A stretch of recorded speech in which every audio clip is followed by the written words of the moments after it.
की जिहड़ी अलॉटमेंट सी वो भी कैंसल करती। प्राइवेट पैलेस नहीं, प्राइवेट पैलेस जे प्राइवेट पैलेस की अलॉटमेंट रद्द की दैट मीनस साडी भी जिहड़े असीं कहंदे आ ना वो किते ना किते RSS के नाल ढल गए लोग।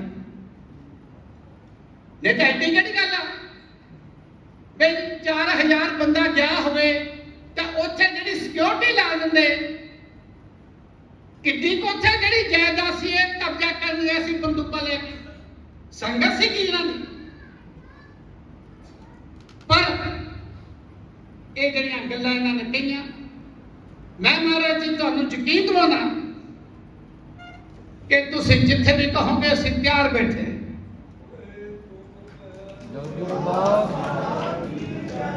पावर ऑफ सोशल ड्यूटी एक कोई एसोसिएशन नहीं है,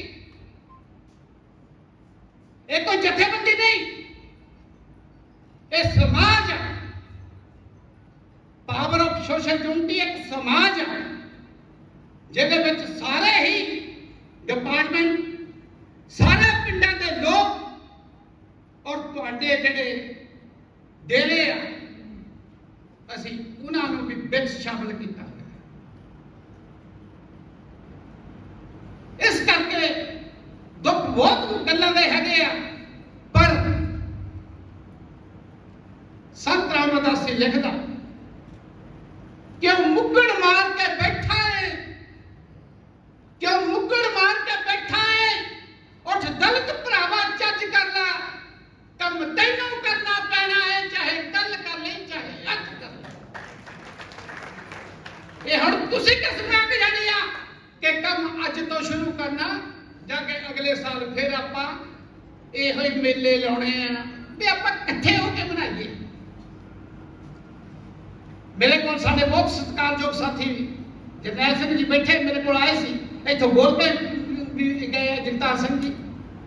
मैं दस्या पावर ऑफ सोशल ड्यूटी अगर साडियां नजरां दे विच कोई गदार आउंदा तुसीं मत सोचो कि असीं उहनूं माफ कर देवांगे, कदी भी माफ नहीं करांगे।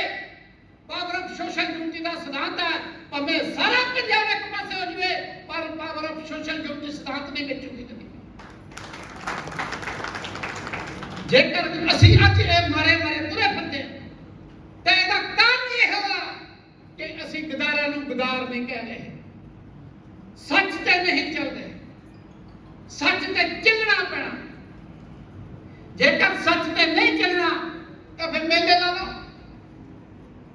लो मेले जिहड़ी भोरा पैसे आ ढेला ते ले आएगा वो भी गवा लो, फायदा तो कोई होना नहीं। चाह पकौड़े खावांगे घर जावांगे। विचारधारा ते इकट्ठे हो, विचारधारा जेकर ना अपनाई तो आपां जिहड़े आउण वाली संतान आ उहनूं जवाब दे आउण वाले बच्चों लई असीं जवाब दे। इस करके इन्हां नूं कई बारी लोकां नूं गुस्सा भी लगा मेरे दोस्तां मैं जस्सो साहब जी ईगो नहीं भरावो मैनूं दस्सो जिहड़ा समाज की खातर बंदा तुरदा उहनूं डंडोत करके नतमस्तक करन जांदा मैं समाज की खातर तुरे डंडोत करूंगा मैनूं। पर यह नहीं कि गदार होवे समाज का ते असीं उहनूं सुण चल जाईए, उहनूं सुण चल जाईए। सवाल ही नहीं पैदा होंदा, कभी भी जिंदगी च नहीं हो सोचेंगे। जिन्नी देर खास करके परमात्मा ने साथ दिते आ और मैं तुसीं मैनूं इहदा पावर ऑफ सोशल ड्यूटी का एक चेहरा बना के तुरे हुए आ ते मैं सिद्धांतां तो तुहानूं दसदा कभी भी विकण वाला नहीं है। जेकर सिद्धांतां नूं मैं छड्ड गया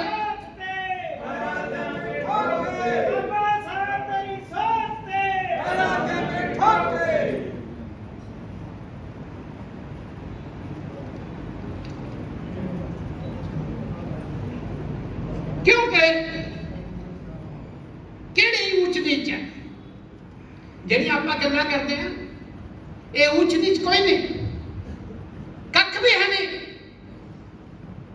ਐਵੇਂ नहीं गुरु साडे कह गए, ऐसी लाल तुद विंद कौन करे, गरीब नवाज गुसाइया मेरा माथे शतम करे। करके तो देखो, अपने च गुण लियाओ। गुण तो साडे विच कोई भी नहीं। वो सानू जी ब्राह्मण कुट्टी जांदा, सानू जी बाणिया कुट्टी जांदा, सानू जी जट कुट्टी जांदा, ते अपने अंदर झाती नहीं मारदा भी विच गुण भी हैगा कोई। सतगुर रविदास महाराज दे विच गुण सी तां चारे वर्ण जिहड़े उन्हां दे पैरां दे उत्ते नतमस्तक। गुण अपनाओ अपने विच, गुण पैदा करो अपने विच। गुण तां है ही नहीं। मैं किसी भी धर्म नूं निंददा नहीं, किसी भी मत नूं निंददा नहीं। कहते बुरा लभण मैं तुरिया, बुरा ना मिलिया कोई, हमने चंगे बुरा नहीं कोई। विचारधारा जी गुरुआं की दिती हुई है ना, उहदे ते जेकर पहरा ना दिता तो फिर भावें कह दो कि बाबा साहब तेरी सोच ते पहरा देंगे ठोक के, कुछ नहीं बनना, कुछ नहीं बनना। बाबा साहब ने कहा कि मैं धर्म नूं मनदा, पखंड नूं नहीं मनदा। धर्म मेरे किते कुट कुट के विच अंदर भरिया होया। मैं इंसानियत धर्म नूं मनदा, जिहड़ा साडे गुरुआं दा धर्म। मानव धर्म मेरा मन ना तरीजे। सतगुर रविदास महाराज जी कह रहे हैं कि जिहड़े बंदे ने धर्म बनाए होए आ, मेरा तो उन्हां दे मन ही नहीं टिकदा। धर्म तो तुहाडे अंदर आ। जिहड़ी गल कह के गए हैं संत कि बेगमपुरा बेगमपुरा भी सुना। दोस्तों इहनूं पढ़ो पहला, आ जिहड़ा तुहाडे मोहरे पैर नूं पढ़ो। पावर ऑफ सोशल यूनिटी कह के नहीं आ। बेगमपुरा शब्द दे विच सतगुर रविदास महाराज जी उचार रहे आ कि कायम दायम सदा पातशाही, दोमना सेम एक सो आए। ये विचारधारा है जो सतगुर रविदास महाराज जी पातशाही की गल कर रहे हैं। असी रोज बादशाही की गल करते हैं। जेकर पातशाही कड़ी करनी आ ते पावर ऑफ सोशल यूनिटी के नाल जुड़न की कोशिश करो। जिहड़ी संतां ने गल कही आ कि राज रूज कुछ नहीं, जिहड़ा पावर ऑफ सोशल यूनिटी डंडा तैयार कर रही आ, किड्डे हाथी दे उत्ते कुंडा लैके बह जांदा जदों ना, हाथी दी चीकां निकलदियां। सरकारां किहड़ी चीज आ? एक बार प्रण कर लो, अज इत्थों ते जाना तो कोई प्रण करके जाए, नहीं तो फायदा कोई नहीं। आप भी एवं तमाशा जा कर बैठिए।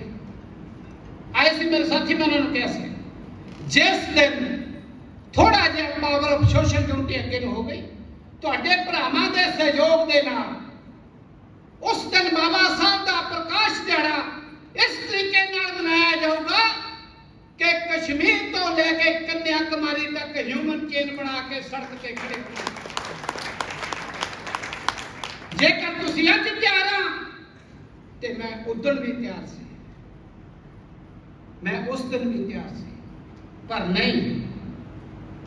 दुख इस गल दा कि ईगो जिहड़ी किसी नूं कह रहे हैं पहले अंदर झाती मारनी पैंदी है। क्यों?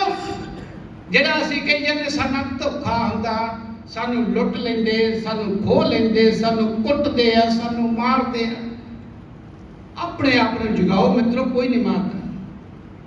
क्योंकि कहंदे शरा छित्तरां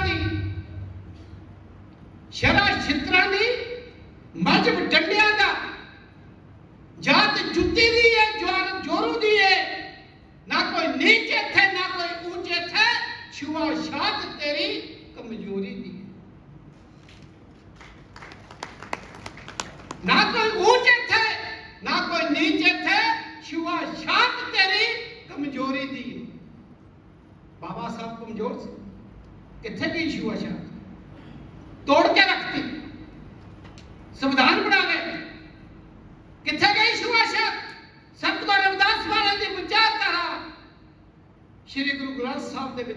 सर जा।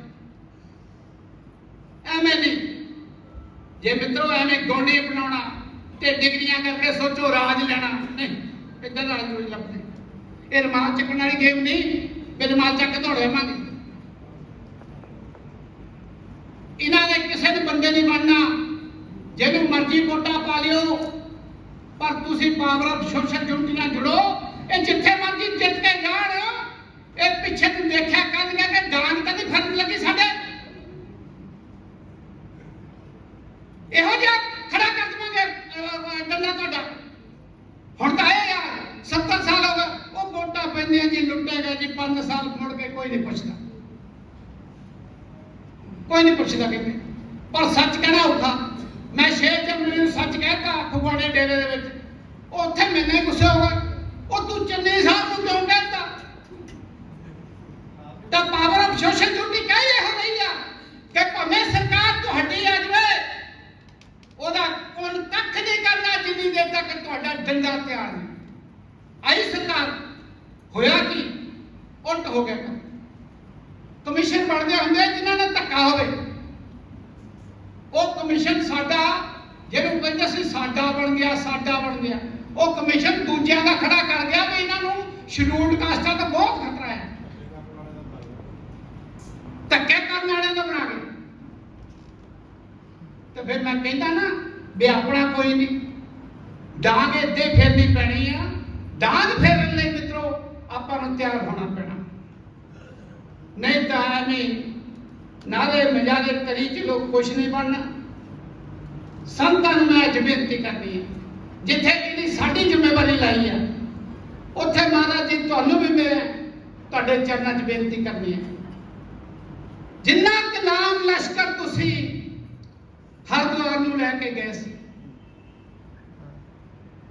12 ਪ੍ਰੋਟੈਸਟ ਮਾਨਾ ਜੀ 1 ਮਹੀਨੇ 'ਚ 1 ਪ੍ਰੋਟੈਸਟ ਰੱਖਾਂਗੇ, ਸਮਾਜ ਦੇ ਮੁੱਦਿਆਂ ਤੇ ਵੱਖਰੇ ਵੱਖਰੇ ਸ਼ਹਿਰਾਂ 'ਚ ਰੱਖਾਂਗੇ।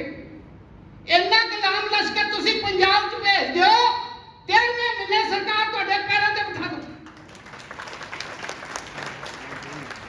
ਸਰਕਾਰ ਤੁਹਾਡੇ ਪੈਰਾਂ ਤੇ ਬੈਠੀ ਆਊ।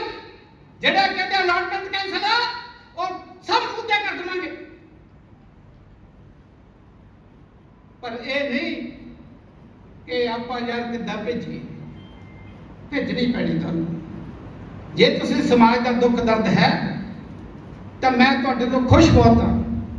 ਮੈਂ ਇੰਨਾ ਖੁਸ਼ ਹਾਂ ਕਿ ਸਾਡੇ ਕਹਿਣ ਦੇ ਉੱਤੇ 10 ਬੰਦੇ ਨਹੀਂ ਇਕੱਠੇ ਹੁੰਦੇ, ਤੁਹਾਡੇ ਕਹਿਣ ਦੇ ਉੱਤੇ ਲੱਖਾਂ ਬੰਦੇ ਇਕੱਠੇ ਹੁੰਦੇ। ਸਿਰਫ ਉਹਨਾਂ ਨੂੰ ਸੇਧ ਦੀ ਲੋੜ ਹੈ, ਸੇਧ ਦੀ ਲੋੜ ਆ।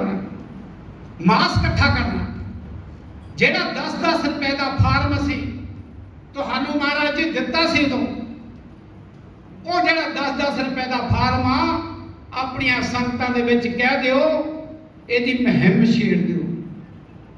10 ਰੁਪਏ ਸਮਝ ਲਿਓ, ਬੱਚੇ ਨੂੰ ਅੱਜ ਟੌਫੀ ਨਹੀਂ ਲੈ ਕੇ ਦਿੱਤੀ, ਇਹਦਾ ਮੈਂਬਰ ਬਣਨਾ। ਜਿਸ ਦਿਨ ਤੁਸੀਂ ਇਦਾਂ ਦਾ ਕਿਤੇ ਹੁਕਮ ਕਰ ਦਿੱਤਾ ਸੰਗਤਾਂ ਨੂੰ ਆਪਣੀਆਂ ਨੂੰ, ਤਾਂ ਉਸ ਦਿਨ ਤੁਹਾਨੂੰ ਡਰਨ ਦੀ ਲੋੜ ਨਹੀਂ। ਸਰਕਾਰ ਜਿਹੜੀ ਤੁਹਾਡੇ ਕੋਲ ਆਊਗੀ, ਵੀ ਉਹ ਜਿਹੜਾ ਸਦਾਈ ਜਾਂ ਤੁਸੀਂ ਤਿਆਰ ਕਰ ਦਿੱਤਾ, ਉਹ ਤਾਂ ਪੇਸ਼ ਹੀ ਨਹੀਂ ਜਾਣ ਦਿੰਦਾ ਸਾਡੀ। ਇਸ ਕਰਕੇ ਮੈਂ ਕਹਿ ਰਿਹਾ ਕਿ ਜੇਕਰ ਆਉਣ ਵਾਲੇ ਸਮੇਂ ਦੇ ਵਿੱਚ ਕੁਝ ਕਰਨਾ ਚਾਹੁੰਦੇ ਆ, ਤੇ ਮਾਨਵਰ ਕਾਂਸ਼ੀਰਾਮ ਤੇ ਬਾਬਾ ਸਾਹਿਬ ਦੇ ਜੀਵਨ ਤੋਂ ਸਿੱਖੋ। ਸਿੱਖਣਾ ਪੈਣਾ ਸਾਨੂੰ ਕਿ ਨਹੀਂ ਯਾਰ ਬਾਬਾ ਸਾਹਿਬ ਨੇ ਤਾਂ ਬੱਚੇ ਬਾਹਰ ਤੇ ਸਟੇਜ ਤੇ ਕਹਿਤਾ, ਆਪਾਂ ਕੀ ਬਣਿਆ? ਨਾ ਟਾਈਮ ਦਿੱਤਾ, ਨਾ ਪੈਸਾ ਦਿੱਤਾ, ਨਾ ਫਿਜ਼ੀਕਲ ਤੁਰੇ, ਨਾ ਟੈਲੈਂਟ ਦਿੱਤਾ, ਤਾਂ ਕਾਹਦੇ ਨਾਲ ਬਦਲਾ ਚਾਹੁੰਦੇ ਬਈ? ਇਹ ਜਿਹੜੇ ਬੈਠੇ ਆ, ਸੰਗਤ ਜਦੋਂ ਆਉਂਦੀ ਆ, ਮੇਰੀ ਗਿਰੀ ਮਹਾਰਾਜ ਜੀ ਦੇ ਨਾਲ ਇੱਕ ਦਿਨ ਗੱਲਬਾਤ ਹੋਈ, ਕਹਿੰਦੇ ਜੱਸਲ ਸਾਹਿਬ ਮੈਨੂੰ ਰੋਟੀ ਵੀ ਚੋਰੀ ਖਾਣੀ ਪੈਂਦੀ ਹੈ, ਸੰਗਤ ਇੰਨੇ ਜਿਹੜੀ ਆ ਉਤਾਵਲੀ ਰਹਿੰਦੀ ਹੈ। ਕਿਉਂ? ਕਿ ਉਹਨਾਂ ਦੀ ਇੱਕ ਸ਼ਰਤ ਹੈ। ਪਰ ਸਾਡੇ ਵਿੱਚ ਜਿੰਨੇ ਕੁ ਬੈਠੇ ਆ ਨਾ, 90% ਅਸੀਂ ਇਹੋ ਹੀ ਕਹਿੰਦੇ ਆ ਕਿ ਬਾਬਾ ਸਾਹਿਬ ਨੇ ਹੀ ਸਾਨੂੰ ਸਭ ਕੁਝ ਦਿੱਤਾ, ਗੁਰੂਆਂ ਨੇ ਸਾਨੂੰ ਕੁਝ ਨਹੀਂ ਦਿੱਤਾ। ਕਿਉਂ? ਕਿ ਅਸੀਂ ਲੋਲੀਪੌਪ ਮੂੰਹ 'ਚ ਰੱਖਣਾ ਚਾਹੁੰਦੇ ਹਾਂ, ਗਵਾਉਣਾ ਕੁਛ ਨਹੀਂ ਚਾਹੁੰਦੇ, ਕੁਛ ਨਹੀਂ ਕਰਨਾ ਚਾਹੁੰਦੇ। ਚੁੰਗੜੀ ਜੇ ਸਾਡੇ ਮੂੰਹ 'ਚ ਦੇ ਦੇਵੇ ਕੋਈ, ਬਸ ਠੀਕ ਆ, ਉਹ ਹੀ ਸਾਨੂੰ ਚੰਗਾ